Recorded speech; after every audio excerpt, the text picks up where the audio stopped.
Bonjour, je m'appelle Lila. J'ai 20 ans et je suis sourde de naissance. Je suis originaire de Nouvelle-Calédonie et je suis arrivée en métropole pour suivre mes études. Je suis actuellement en 3e année de licence de traduction en langue des signes.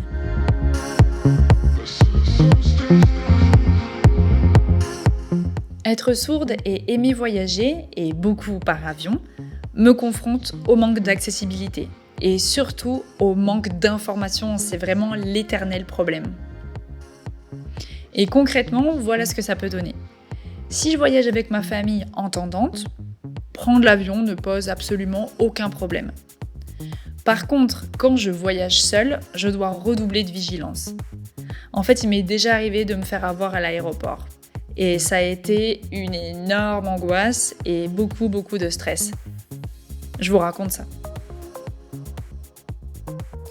J'avais passé tous les points de contrôle, tout était bon, j'avais repéré le numéro de ma porte d'embarquement et j'attendais devant la porte avec plein d'autres personnes. Bon.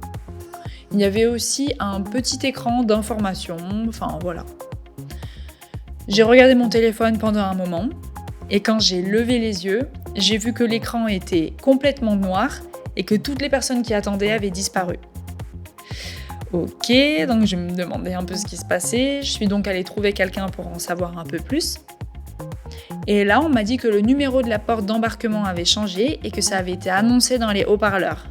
Ah ben d'accord, moi je m'étais rendu compte absolument de rien.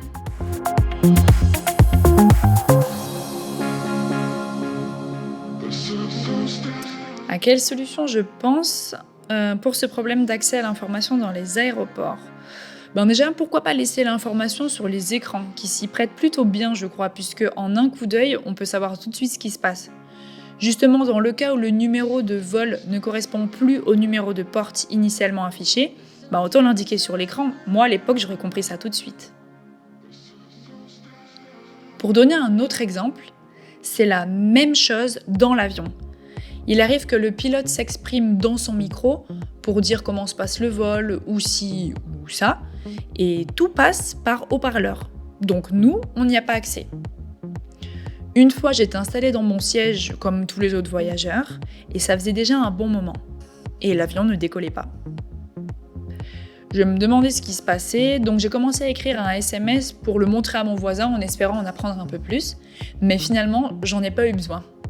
Parce qu'un agent de bord s'est adressé à moi directement en langue des signes. J'avais encore jamais vu ça. L'agent m'a signé qu'il y avait un problème technique.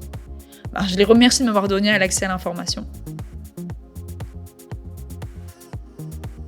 Pour moi, la solution, c'est encourager les équipes de bord et le personnel en charge de l'accessibilité des aéroports ou dans les avions à se sensibiliser et à avoir des bases en langue des signes en lien avec leur vie professionnelle. Et ça permettrait à chacun d'avoir accès à l'information. Je vais vous donner un autre exemple, à l'étranger. Voyons comment ça peut se passer quand on sort de France. Il y a cette compagnie aérienne canadienne qui s'appelle WestJet Airlines. Ce qu'elle a de particulier, c'est que quand un pilote fait des annonces dans son micro, on peut voir sur chaque écran de chaque passager le visage du pilote via sa webcam. Donc on peut soit lire sur ses lèvres, soit suivre les sous-titres. On peut aussi voir le temps de vol restant représenté par une horloge, c'est super visuel. Quand un ami m'a raconté ça, franchement, ça m'a époustouflée. C'est du jamais vu, c'est juste incroyable.